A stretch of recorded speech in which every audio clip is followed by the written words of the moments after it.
ఇవాల్టి బరాబర్ అడుగుదాంలో మన గెస్ట్ పుట్ట మధు గారు బీఆర్ఎస్ నేత లైవ్ లో ఉన్నారు. నమస్తే అండి పుట్ట మధు గారు. నమస్కారం అమ్మా. మనం మేడిగడ్డపై ఆగని కుట్రల్ని చూస్తూనే ఉన్నాం. మేడిగడ్డను రేవంత్ సర్కార్ గాలికి వదిలికేయడం వెనుక కుట్రకోణం ఉన్నట్లు క్లియర్గా తెలుస్తోంది. కాళేశ్వరం ప్రాజెక్టును నిర్ధకంగా మార్చాలని రేవంత్ సర్కార్ కంకణం కట్టుకున్నట్టుగా కూడా తెలుస్తోంది. ఇందులో భాగంగానే మేడిగడ్డపై ఉన్న పళంగా సెక్యూరిటీని తీసేశారు. సో మేడిగడ్డ బరాజ్ కేంద్రంగా అసలు ఏం జరుగుతుంది అంటే ఏం చెప్తారు?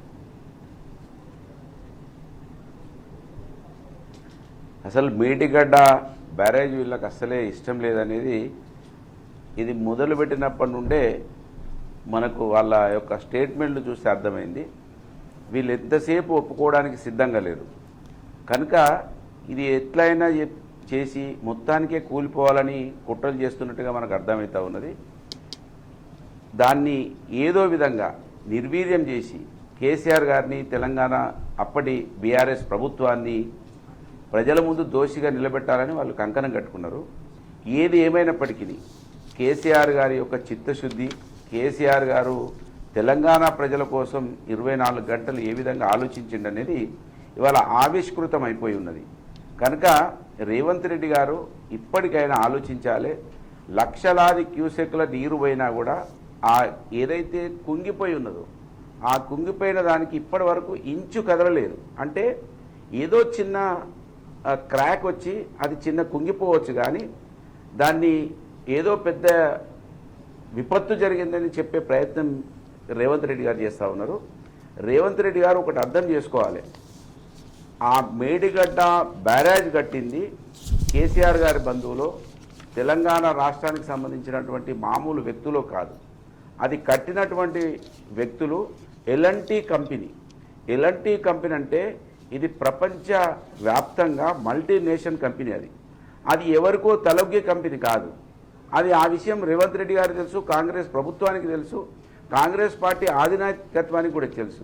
మరి ఎల్ఎన్టీ వాళ్ళు కట్టినటువంటి ఆ బ్యారేజ్ను కూడా దాన్ని కూడా చిలువలు పలువలు చేసి చూయించడము, ఆ చూయించే క్రమంలో ఇవాళ ఏదైతే గద్ద తన పిల్లలు తానే పొడుచుకొని తింటుందో అనే చందంగా ఇవాళ తెలంగాణ రాష్ట్రంలో ఉన్నటువంటి కాంగ్రెస్ ప్రభుత్వము, తెలంగాణ రాష్ట్రంలో ఉన్నటువంటి ముఖ్యమంత్రి రేవంత్ రెడ్డి గారు, మరీ ముఖ్యంగా మంత్రి శాసనసభ్యుడు దుద్దిల్ల శ్రీధర్ గారు ఇవాళ జవాబు చెప్పాలి ఈ సమాజానికి, తెలంగాణ రైతాంగానికి. ఏంటంటే నిన్నటి వరకు అన్నారు గారు కాళేశ్వరం బ్యారేజ్ అవసరం లేకుండానే మేము వడ్లు పండించడం ఏది 1000 ఎకరాలలో అని వాళ్ళు చెప్తా ఉన్నారు. మరి ఇప్పటి వరకు పైన కొండపోచమ్మ దాకా నేను మాట్లాడతలేను, కానీ కాళేశ్వరం పైభాగంలో ఉన్నటువంటి మంత్రి నియోజకవర్గంలో ఇప్పటి వరకు ఒక చెరువు కుంట నిండలేదు, బోర్లలోకి నీళ్లు రాలేదు, బోర్లు పూర్తిగా వెత్తిపోయినాయి. ఇవాళ గోదావరిలోకి 100 మీటర్లు 200 మీటర్ల లోపలికి వెళ్ళి వాళ్ళు మళ్ళీ ఎక్స్టెన్షన్ చేసుకుంటా ఉన్నారు. అంటే కరెంటు లైను, పైప్ లైన్లు ఎక్స్టెన్షన్ చేసుకుంటా ఉన్నారు. వీళ్ళు కాళేశ్వరం బారాజ్ తోటి సంబంధం లేకుండానే మేము వడ్లు వండించడమని చెప్తా ఉన్నారు కదా. మరి ఇప్పుడు ఏమైంది? ఇవాళ నారల్కడానికి నీళ్లు లేవు మంత్రి ప్రాంతంలో, గోదావరి పరివాహక ప్రాంతంలో గోదావరి ఒడ్డుకున్నటువంటి రైతులకు కూడా నీళ్లు లేవు. కనుక ఇవాళ దేవుడు వరం ఇచ్చిన పూజారి వరం ఇయ్యలేదనే చందంగా ఈ మంత్రి నియోజకవర్గంలో ఉన్నటువంటి శాసనసభ్యుడు రేవంత్ రెడ్డి గారికి వత్తాసు పలుకుతూ, ఆయనకు అడుగులోకి మడుగులొత్తుతూ ఇవాళ ఆయన ప్రాంత రైతులను కూడా పూర్తిగా చంపేస్తూ ఉన్నాడు. కనుక ఈ బ్యారేజ్ను మొదటి నుంచే మాకు ఒక అనుమానం ఏముందంటే ఆ కుంగిపోవడానికి కారణం కూడా ఈ కాంగ్రెస్ పార్టీ వాళ్ళది ఏదైనా ఉండి ఉంటుందనేది మాకు అనుమానం కూడా ఉంది. ఎందుకంటే మీరు అన్నారం దగ్గరికి వెళ్ళి రైతులను కానీ అక్కడ ప్రజల్ని కానీ అడిగితే ఆ అన్నారం బ్యారేజ్ దగ్గర ఏదైతే బొంగలు వస్తున్నాయి అని చెప్పారు, వీళ్ళు నీళ్లు బొంగలు వస్తున్నాయి అంటున్నారు కదా, రైతులు నవ్వుకుంటా ఉన్నారు, ప్రజలు నవ్వుకుంటా ఉన్నారు. అది కట్టేటప్పుడే ఆ బొంగలు వచ్చినాయి, బుడగలు వచ్చినాయి, దాంతో ఏమి ప్రమాదం లేదని సామాన్య రైతులు ప్రజలు చెప్తా ఉన్నారు. సామాన్య రైతులకు ప్రజలకు అర్థమైంది, కానీ కాంగ్రెస్ పార్టీ వాళ్ళకి అర్థమైతే లేదు. అంటే ఎంతసేపు కేసీఆర్ గారిని, బీఆర్ఎస్ పార్టీని దేశిగా చూపించాలని ఇంత పెద్ద రైతాంగాన్ని గోసగుచ్చుకుంటా ఉన్నారు. ఇప్పటికైనా వాళ్ళ కుట్రలు కుతంత్రాలు ఆపి రైతాంగానికి నీళ్ళు అని ఇప్పటికే దాదాపు 20 రోజులు 25 రోజులు ఆలస్యం అయిపోయింది పంట అంటే నాట్లు వేయడం. కనుక ఇప్పటికైనా వాళ్ళు బాధపడుతూ ఉన్నారు. నిన్న నేను అన్నారం పంప్ హౌస్ దగ్గరికి వెళ్ళి మాట్లాడితే నా వీడియో చూసినటువంటి చాలామంది రైతులు అన్న చాలా మంచి పని చేసినావు, ఇప్పటికైనా మీ వీడియో చూసి కళ్ళు తెరవాలని ఆశిస్తున్నామని వాళ్ళు మాట్లాడుతూ ఉన్నారు. కనుక ఈ కుట్రలు ఆపాలని, కాంగ్రెస్ పార్టీ వాళ్ళు కళ్ళు తెరవాలని, రైతాంగాన్ని చూసుకోవాలని, గోదావరిలో నీళ్లు సముద్రం పాలవుతుంటే చూస్తూ ఉండేవాళ్ళు కాంగ్రెస్ పార్టీ వాళ్ళే కనబడుతూ ఉన్నారు. వాళ్ళు చెక్ డ్యామ్ కూడా కట్టలేదు, బ్యారేజ్ మాత్రం దేవుడు ఎరుకని చెక్ డ్యామ్ కూడా కట్టలేదు.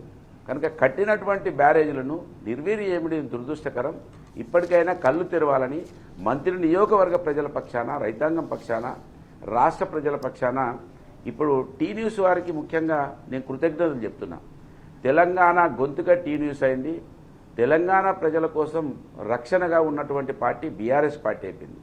కనుక మీరు అనునిత్యం ఈ బ్యారేజ్ మీద కావచ్చు, ఈ తెలంగాణ రాష్ట్రం మీద కావచ్చు, ఈ కుట్రలను ఎప్పటికప్పుడు సమాజం దృష్టికి తీసుకెళ్లాలని మిమ్మల్ని కూడా కోరుతూ, మరి ఖచ్చితంగా దీని మీద అందరూ కూడా అప్రమత్తం కావాలి, కాంగ్రెస్ పార్టీ మీద ఒత్తిడి పెంచాలని నేను కూడా విజ్ఞప్తి చేస్తా ఉన్నాను సమాజం. మధు గారు, ఇప్పుడు పిల్లలు కుంగిన నేపథ్యంలో బరాజ్ పైనుంచి కనుక హెవీ వెహికల్స్తో పాటు అన్ని వెహికల్స్ కనుక వెళ్తే ఫ్యూచర్లో బరాజ్ పరిస్థితి ఏంటి?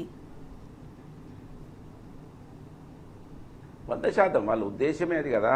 దీన్ని ఏదన్నా చేసి ఇబ్బంది పెట్టాలి, హెవీ వెహికల్స్ పంపాలి, ఇంకెట్లని చేసి ఏదో ఒకటి సృష్టించి దీన్ని ఇంకా, ఎందుకంటే ఆ రోజు వచ్చిన క్రాకు దాన్ని అంటే వెంట్రుక మందం కూడా మళ్ళీ జరగలేదు. అది అరే ఏమైతలేదు, దీనికి మేము ఏదో అయిపోయిందని చెప్పాలనుకున్నాం, ఏం జరుగుతలేదు. కనుక హెవీ వెహికల్స్ పంపించాలి, లేదా ఎవరినైనా కింద నుంచి అక్కడ సెక్యూరిటీ సీసీ కెమెరాలో ఉంటే అక్కడ కనబడతారు. కనుక ఎవరు లేకుండా చేయాలి, కిందికి ఏమైనా పొక్క కొట్టాలి, ఏదో ఒక కుట్ర చేయాలి. వాళ్ళు గతంలో ఎన్డీఏసీ స్పష్టంగా చెప్పింది మరమ్మతులు చేస్తే క్లియర్ అయిపోతుంది అని కూడా చెప్పడం జరిగింది. ఇప్పుడు ఎవరు చెప్పినా, ఎన్డీఏసీ చెప్పినా, ఎవరు చెప్పినా వాళ్ళ ఉద్దేశం వేరు, వాళ్ళ ఆలోచన వేరు. కనుక నేనేమంటున్నా, మనం అప్రమత్తంగా ఉండాలి. మంత్రి నియోజకవర్గంలో ఆ బ్యారేజ్ని దగ్గరుండి కట్టించిన నేను, కేసీఆర్ గారు నన్ను ఆ రోజు నేను ఎమ్మెల్యేగా ఉండి నన్ను ఆదేశిస్తే భూసేకరణ కానుంచి, భూమి పూజ కానుంచి అది పూర్తయ్యే వరకు నేను వెంబడున్నా. కనుక మా కళ్ళ ముందరనే మేము చిన్నప్పుడు చూసినాం, మా కళ్ళ ముందట నీళ్ళన్నీ గోదావరి సముద్రం పాలైపోయినాయి. ఇవాళ మా కళ్ళ ముందర మా నీళ్లు మాకు ఆగి ఉండడం, మా పర్యావరణం సమతుల్యం అవ్వడము, గ్రౌండ్ వాటర్ పెరగడము, మా చెరువులలో కుట్టలలోకి మీరు ఆశ్చర్యపోతారు. 2023లో ఎలక్షన్ కన్నా ముందు మే నెలలో మంతిని పట్టణంలో బొక్కలవాగు ఉంది. ఆ బొక్కలవాగులో ఒక చెక్ డ్యామ్ కడితే ఆ బొక్కలవాగులో చెక్ డ్యాంలో నీళ్లు ఇనికిపోతే అక్కడ ఒక పని చేయాలనుకున్నాం మేము. జూన్ వరకు కూడా ఆ బొక్కలవాగు ఎండిపోలేదు, పూర్తిగా నీళ్లు నిండిపోయి ఉండే. కనుక గ్రౌండ్ వాటర్ పెరిగినాయి, చెరువులలో కుంటలలోకి నీళ్ళు వచ్చినాయి, సస్యశ్యామలం అయిపోయింది ప్రాంతం అంతా కూడా. 3 పంటలు వేసుకునేటువంటి స్థాయికి వచ్చిర్రు. మత్స్య సంపద పెరిగింది, మత్స్య సంపదతోటి చాలామంది బతికిండ్రు. ఇవాళ చేపలు వేసేవాళ్ళు లేరు, చేపలు అయితే వేస్తూనే లేరు. అక్కడ రొయ్యలు అమ్ముకున్నారు, చేపలు అమ్ముకున్నారు. సో రకరకాల లాభాలు జరిగినాయి. కనుక మాకు బాధ అవుతుంది. కాంగ్రెస్ పార్టీ వాళ్ళు ప్రజలు బాధల్లో ఉండాలి, మేము మాత్రమే బాగుండాలంటారు. కానీ కేసీఆర్ గారు, బీఆర్ఎస్ పార్టీ ప్రజల కోణంలో ఆలోచిస్తారు కనుక, ప్రజల సంక్షేమం కోసం ఆలోచిస్తారు కనుక ఇది మన మీద ఎక్కువ బాధ్యత ఉన్నది. వాళ్ళు ఎన్డీఏస్ను పట్టుకోరు, ఏది పట్టించుకోరు. ఇది ఎట్లా ఇంకా పూర్తిగా నిర్వీర్యమైపోవాలని ఆలోచిస్తారు కనుక మేము కూడా అక్కడ మా మేడిగడ్డలో మాజీ దేవస్థానం chairman, market committee chairman Lingalpalli Srinivasarao ఉంటారు, కన్నెపల్లి దగ్గర మా మోహన్ రెడ్డి గారు ఉంటారు, అన్నారంలో మా బీఆర్ఎస్ పార్టీ నాయకులు ఉన్నారు. వాళ్ళని కూడా మేము అప్రమత్తం చేస్తున్నాం. మనం జాగ్రత్తగా ఉండాలి, వీళ్ళు ఏదో ఒకటి చేస్తారని మేము ఆలోచిస్తున్నాం. టీ న్యూస్ కూడా అప్రమత్తంగా ఉండాలని, మీ సిబ్బంది అంతా కూడా అప్రమత్తంగా ఉండాలని కూడా నేను కోరుతున్నాను. మధుగారు, మీరు అన్నట్టుగా మేడిగడ్డ బరాజ్ కేంద్రంగా రేవంత్ సర్కారు చేసిన కుట్రలు చరిత్రలో ఏ ప్రభుత్వం కూడా చేసి ఉండదు. వాస్తవానికి గత బీఆర్ఎస్ హయాంలోనే అంటే 2022లో చరిత్రలో ఎన్నడూ లేనంతగా వరదలు వచ్చాయి. ఆ తర్వాత కూడా వరదలు వచ్చాయి. కొన్ని లక్షల క్యూసెక్ల వరదను తట్టుకుని నిలబడింది. భూమి పొరలో జరిగిన కదలిక వల్ల 2 పిల్లర్లు కుంగిపోవడంతో దానిపై రేవంత్ రెడ్డి ఎంత గోబెల్స్ ప్రచారం చేశారో మనం చూసాం. సో 6 నెలల్లో మరమ్మతులు చేస్తే రిపేర్ కంప్లీట్ అవుతుంది అన్న దాన్ని 2 ఏళ్ల పాటు తాత్సర్యం చేసుకుంటూ వస్తున్నారు. ఇప్పుడు తారాస్థాయికి చేర్చారని చెప్పొచ్చు. ఇదంతా చూస్తున్న తెలంగాణ సమాజం ఏమంటుందంటే ఏం చెప్తారు?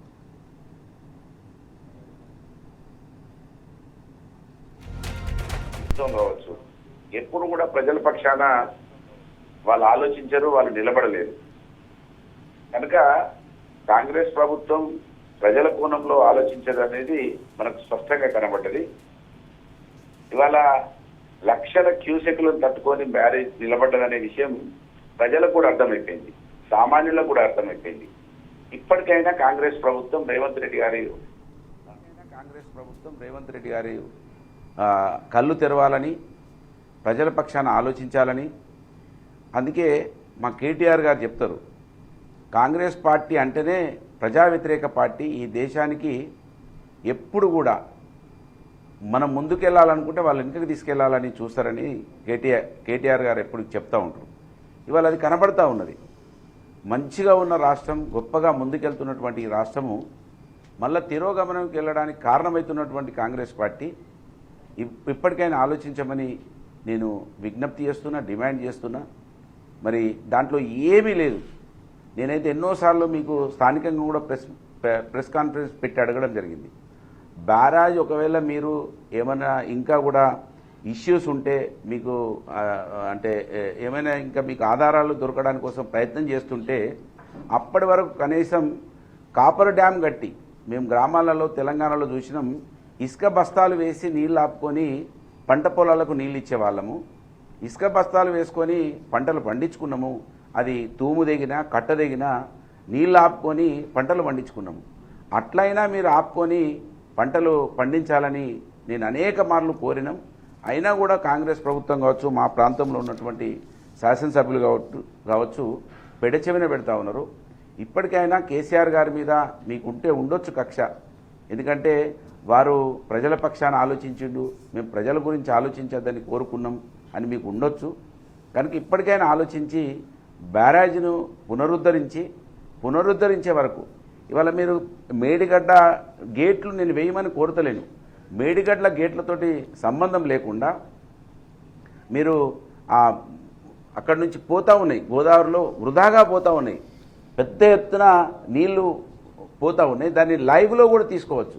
అంటే దారను నుంచి కూడా కన్నెపల్లి పంప్ నుంచి లిఫ్ట్ చేసుకునే అవకాశం ఉంది. కనుక దాన్నైనా మీరు ఆలోచించమని, మేడిగడ్డ గేట్లను వేసుడు అవసరం లేకుండానే నీళ్లు తీసుకునే అవకాశం ఉన్నది, అట్లయినా మీరు ఆలోచించమని నేను కోరుతా ఉన్నాను కాంగ్రెస్ ప్రభుత్వాన్ని.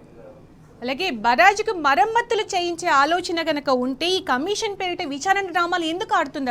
అసలు ఆలోచన ఉందంటారా ఈ ప్రభుత్వానికి?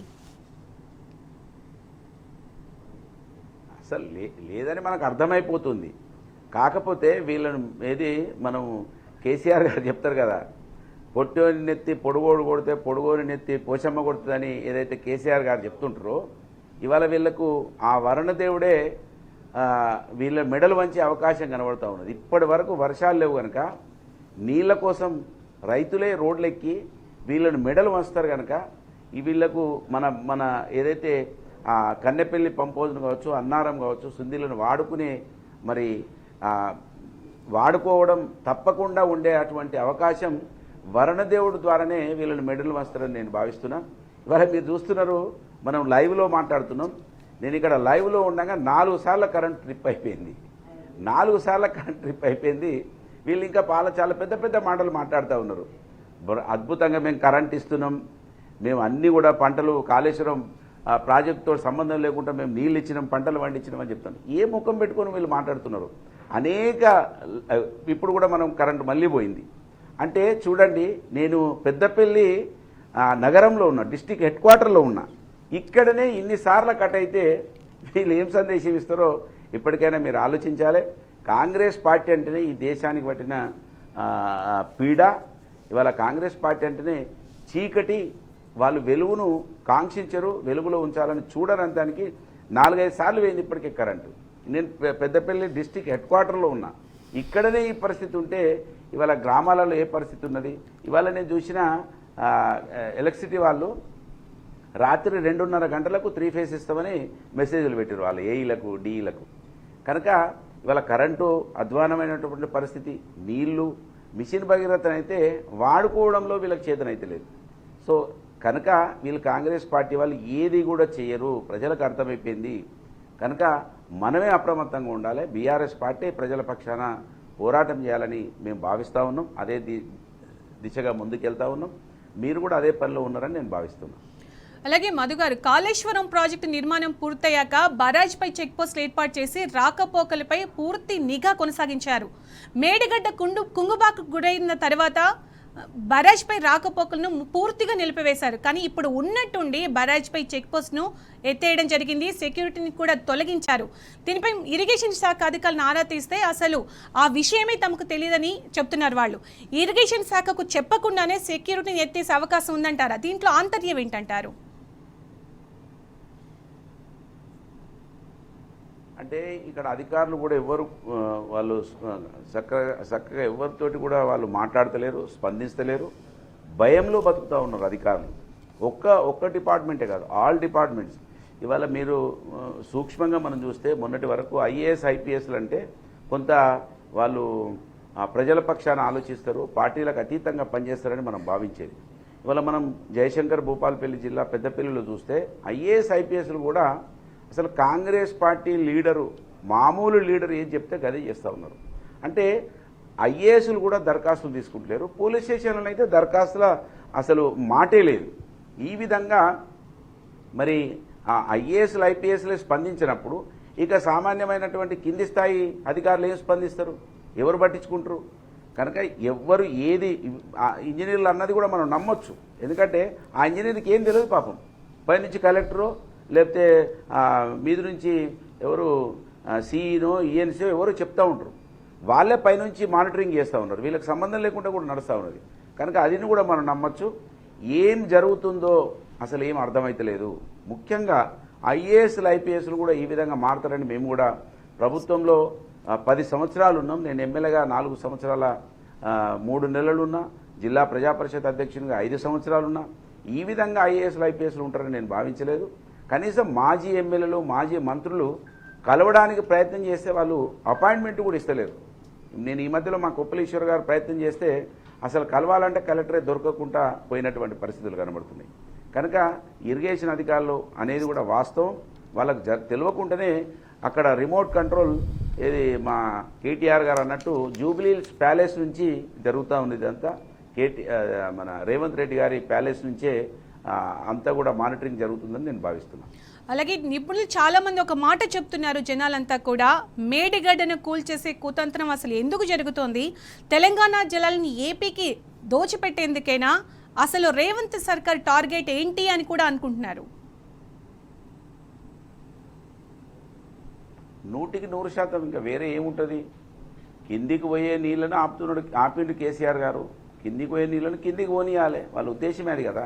మీకు స్పష్టంగా నేను చెప్తున్నామా, మీరు మేడిగడ్డ మీద ఒక అపవాదం మోపిర్రు, అన్నారం మీద మోపిర్రు.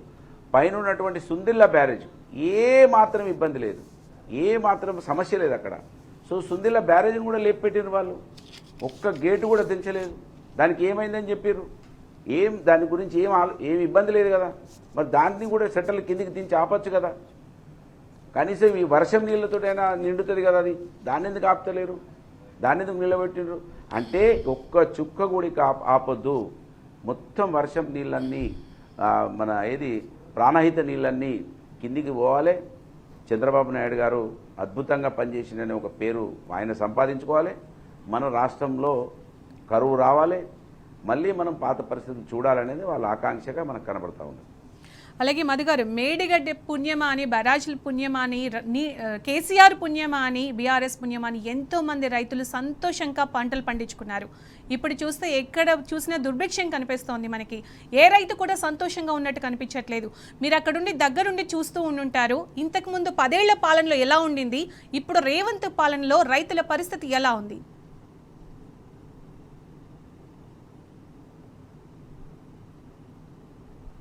నేను చెప్తున్నా కదా, అందుకే మేడిగడ్డ బ్యారేజ్, సుందిల్లా, అన్నారం ఈ 3 బ్యారేజ్లు కూడా మంత్రి నియోజకవర్గంలో ఉన్నాయి. దాదాపు 150 కిలోమీటర్ల విస్తీర్ణంలో నీళ్లు నిలబడి ఉండడం మంత్రి నియోజకవర్గ ప్రజలు చూశారు. నేను భూసేకరణకు ఆ రోజు రైతుల దగ్గరికి వెళ్ళినప్పుడు కొంత బాధపడ్డ వాళ్ళు ఇవాళ మళ్ళీ అదే రీతిలో బాధపడుతున్నారు. మేము ఆ రోజు బ్యారేజ్ ఎందుకని బాధపడ్డాం, ఇవాళ బ్యారేజ్ లేకపోతే బాధపడుతున్నాం. అయ్యో మా ప్రాంతం సస్యశ్యామలమైంది. వందలాది మంది ఇవాళ మన మంతిని మండలంలో బెస్తపల్లి అనే గ్రామం ఉంటుంది, గ్రామ పంచాయతీ అది. ఆ బెస్తపల్లి గ్రామస్తులు దుబాయ్కి వలసపోయారు చాలా సంవత్సరాలు. మన బ్యారేజ్ అయిన తర్వాత మళ్ళీ తిరిగి వచ్చారు బెస్తపల్లి గ్రామ ప్రజలు. వాళ్ళు అద్భుతంగా సస్యశ్యామలం అయిపోయింది ఆ గ్రామం. మత్స్య సంపద వర్ధిల్లింది అక్కడ. వాళ్ళు ఎక్కడికో బతకడానికి పోయిన వచ్చి ఇక్కడికి వాళ్ళ ఊరుకు కొంతమంది బతకడానికి వచ్చే అటువంటి పరిస్థితులు కనబడ్డాయి. మళ్ళీ కళ్ళ ముందు మాయమైపోయినాయి. కనుక రైతులు, ప్రజలు, సబ్బండ వర్గాలు కూడా ఎవరైనా ఏం చూసిర్రు, నీళ్లుంటే అన్నీ ఉంటాయి, నీళ్లు లేని ఏదీ లేదు. ఆ నీళ్లను కళ్ళతోటి చూసిర్రు, అనుభవించిర్రు, అన్ని రకాలు అనుభవించిర్రు. ఇట్లా గడ్డపార గుద్దితే నీళ్లు చిమ్మి పోసినాయి పైకి. సో ఆ పరిస్థితుల నుంచి మళ్ళీ 700-800 ఫీట్లకు మళ్ళీ నీళ్లు పోయినాయి. 200-300 నీళ్లు పడ్డాయి, 200-300 ఫీట్లలో మళ్ళీ 700-800 ఫీట్లకు పోయినాయి. కనుక ఇవాళ ఒక మంత్రి ప్రాంత ప్రజలైతే నిజంగా చాలా బాధతో ఉన్నారు. ఇక బయట అంటే నేను చెప్పలేను, కానీ ఎక్కువగా మంత్రి నియోజకవర్గ ప్రజలు సస్యశ్యామలం అయిపోయినారు. అసలు అనేక పంటలు పండించుకునేటువంటి వాళ్ళకి అవకాశాలు వచ్చాయి. నీళ్ల గోస అనేది ఇక మాకు లేదు అని సంతోషపడ్డారు. వాళ్ళు మళ్ళీ పాత రోజులను చూస్తూ ఉన్నారు, మంత్రి నియోజకవర్గంలో చూస్తూ ఉన్నారు. అంటే రాష్ట్రం ఎట్లా ఉంటుందో మీరు అర్థం చేసుకోవచ్చు. అలాగే మధుగారు, అసలు కాళేశ్వరమే లేకుండా చేసి గోదావరి నీటిని ఏపీకి దారాదత్తం చేసే కుట్రలో భాగంగానే ఇదంతా జరుగుతోంది. బనకచెర్లకు అడ్డు లేకుండా చేసేందుకే రేవంత్ సర్కార్ బరి తెగించింది అని ఒక చర్చ కూడా జరుగుతోంది. ప్రజలు దీని గురించే మాట్లాడుకుంటున్నారు. మనం చూసినాం కదా, ఇవాళ కూడా ఢిల్లీకి వెళ్ళిండ్రు ముఖ్యమంత్రి రేవంత్ రెడ్డి గారు, ఇరిగేషన్ మినిస్టర్ని కలిసి అపాయింట్మెంట్ క్యాన్సిల్ చేసుకున్నట్టుగా. ఇవాళ ప్రతి ఒక్కరికి అన్ని విషయాలు అర్థమవుతున్నాయి. బనకచెర్ల మీదనో కొట్లాడాల్సినటువంటి కాంగ్రెస్ పార్టీ బీఆర్ఎస్ మీద కొట్లాడుతున్నది. బీఆర్ఎస్ పార్టీ వాళ్ళు నిలదీస్తే వాళ్ళు బీఆర్ఎస్ మీద దాడులు చేస్తూ ఉన్నారు, బీఆర్ఎస్ పార్టీ వల్ల కేసులు పెడతా ఉన్నారు, బీఆర్ఎస్ పార్టీ వాళ్ళ గొంతులు నొక్కే ప్రయత్నం చేస్తున్నారు తప్ప తెలంగాణ ప్రజల యొక్క హక్కులను, తెలంగాణ ప్రజల యొక్క ఆకలి తీర్చడానికి కోసం పనిచేస్తలేరు వాళ్ళు. అది బనకచెర్లనా లేకపోతే మేడిగడ్డనా ఏదైనా కూడా వాళ్ళు ఎంతసేపు గురు దక్షిణగానా గురువుకు మెప్పులు పొందడానికి కోసమా చంద్రబాబు గురించి, చంద్రబాబు రాష్ట్రం గురించి రేవంత్ రెడ్డి ఆలోచిస్తున్నాడు. ఇవాళ కింది దాకా కూడా అర్థమైపోయిందంటే చంద్రబాబు గారి ద్వారా రేవంత్ రెడ్డి గారు బీజేపీతో కలిసే ప్రమాదం కూడా, అవకాశాలు కూడా ఉన్నాయని కింద కూడా చర్చ జరుగుతూ ఉన్నది. అక్కడ మోదీతోటి బాగుంటున్నాడు రేవంత్ రెడ్డి గారు, చంద్రబాబుతోటి బాగుంటున్నాడు, కొంచెం మీద కాంగ్రెస్ వాళ్ళతో ఉంటున్నట్టుగా గ్రామాలలో చర్చ జరుగుతుంది. కనుక ఎప్పుడు ఏం ప్రమాదం జరిగినా చంద్రబాబు ద్వారా బీజేపీలకు మోదీ దగ్గరికి వెళ్ళే అవకాశాలు కనబడుతున్నాయి. కనుక వాళ్ళు బీజేపీ కాంగ్రెస్ ఎక్కడ కూడా గొడవలు పెట్టుకుంటలేరు. ఇటు బీజేపీ వాళ్ళు, కాంగ్రెస్ పార్టీ వాళ్ళు బీఆర్ఎస్ను టార్గెట్ చేసి పనిచేస్తూ ఉన్నారు. ఇది అందరికీ అర్థమవుతూ ఉన్నది. కనుక ఇప్పటికైనా మనం అప్రమత్తం కావాలి, కాంగ్రెస్ పార్టీ వాళ్ళ మెడలు వంచాలి, వాళ్ళ కుట్రలను మనం ఎప్పటికప్పుడు పసిగడుతూ ఉండాలని నేను ఈ సమాజానికి తెలియజేస్తా ఉన్నాను. అధికారంలోకి వచ్చింది మొదలు రైతుల్ని ఏ విధంగా చూసినా అరిగోస పెడుతుంది రేవంత్ ప్రభుత్వం. కానీ మేము రైతు సంక్షేమ ప్రభుత్వం మాది అని రేవంత్ నిస్సిగ్గుగా చెప్పుకుంటున్నాడు. ఇది తెలంగాణ సమాజం చూస్తుంది, రైతులు కూడా చూస్తున్నారు. ఇవన్నీ అబ్జర్వ్ చేస్తున్న రైతులు నెక్స్ట్ ఎలాంటి సమాధానం చెప్పే అవకాశం ఉంది ఆ ప్రభుత్వానికి?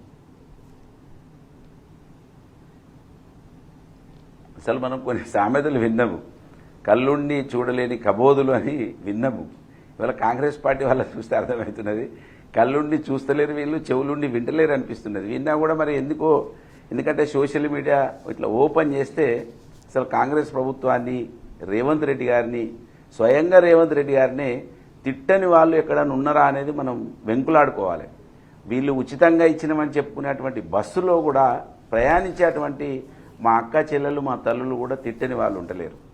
దాని ద్వారా ఇవాళ వాళ్ళ యొక్క మగవాళ్ళు పురుషులు ఆడవాళ్లకు ఉచితంగా ఇచ్చి మగవాళ్ళ మీద భారం వేసిరని వాళ్ళు బాధపడుతూ ఉన్నారు. ఇవాళ ఏ ఒక్కరు కూడా ఇవాళ మనం చూస్తున్నాం, ఎన్నడైనా మనం 10 సంవత్సరాలలో యూరియా బస్తాల కోసం మళ్ళీ చెప్పులు పెట్టడం చూసినామా? ఆనాటి రోజులని రేవంత్ రెడ్డి అంటే ఆనాటి రోజులు మళ్ళీ ఇందిరమ్మ రోజులు చూపించినారు. ఇవాళ మనం కరెంటును చూసినాం. ఇప్పుడే నేను లైవ్లో మాట్లాడుతుంటే దాదాపు 5-6 సార్లు ట్రిప్ అయిపోయింది. మొన్న మంత్రిలో నేను ఇంట్లో కూర్చుంటే ఆ రోజు 10 సార్లు కరెంటు ట్రిప్ అయితే నా దగ్గరికి గంగపుత్రులు వచ్చిండ్రు. ఏది గంగమ్మ తల్లి బోనాలకు ఆహ్వానించడానికి వస్తే నేను వాళ్ళతో అన్నా 10 సార్లు ట్రిప్ అయింది, వీళ్ళు ఏం చేస్తుండ్రయా అర్థమవుతలేదంటే వాళ్ళు ఏమన్నారు, ఆ రోజు 10 సంవత్సరాలలో 10 సార్లు పోతే ఇప్పుడు రోజుకు 10-20 సార్లు పోతుందని వాళ్ళు గంగపుత్రులు వాళ్ళు అన్నటువంటి విషయాన్ని మధుగారు ఫైనల్ గా రేవంత్ సర్కారు బరి తెగింపుకు సంబంధించి ఏం చెప్తారు?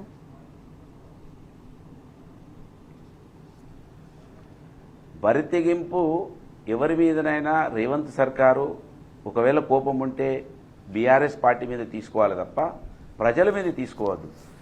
ప్రజలు మిమ్మల్ని ఎన్నో విధాలుగా నమ్మి మిమ్మల్ని ఓట్లేసి మీకు అందలం ఎక్కించారు. మీరు ప్రజల మీద కక్ష కట్టకండి, బీఆర్ఎస్ పార్టీ మీద కక్ష కట్టండి. ఎవరైనా వ్యక్తులుగా మా అటువంటి వాళ్ళ మీద కోపం ఉంటే మా మీద కక్ష కట్టండి. కానీ ఇప్పటికైనా ప్రజల పక్షాన్ని ఆలోచన చేయండి.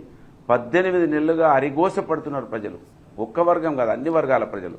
ఇప్పటికైనా మీ బరిదెగింపు ఆగండి, ప్రజల పక్షాన ఆలోచించమని నేను బీఆర్ఎస్ పార్టీ పక్షాన ఒక మాజీ శాసనసభ్యుడిగా మంత్రి నియోజకవర్గం నుంచి కాంగ్రెస్ పార్టీని డిమాండ్ చేస్తూ ఉన్నాను. Right, thank you so much Madhu గారు పార్టిసిపేట్ చేసిన ఇంకో డిస్కషన్లో. ఇక మొత్తంగా రేవంత్ సర్కార్ ఏలుబడిలో తెలంగాణ రాష్ట్రంపై జల ఖడ్గం వేలాడుతోంది. రాజకీయ దుర్నీతితో రాష్ట్రాన్ని రైతాంగాన్ని బలిపెట్టేందుకు సిద్ధమయ్యారు కాంగ్రెస్ నేతలు. ఇందులో భాగంగానే తెలంగాణ వరప్రదాయిని కాళేశ్వరంపై వైఫల్య ముద్ర వేస్తున్నారు. మేడిగడ్డ బరాజ్ను బలిపీఠం ఎక్కించింది కూడా ఇందుకేనని తెలుస్తోంది. పోలవరానికి గోదావరి ప్రాణహిత నీరు వెళ్లాలంటే మేడిగడ్డ ఉండకూడదు. అందుకే ఉమ్మడి ఏపీలో 6 దశాబ్దాలుగా జరిగిన నీటి కుట్రలు మళ్లీ ఇప్పుడు తెరమీదికొస్తున్నాయి. ఇది ఇవాల్టి బరాబర్ అడుగుదాం. నమస్తే.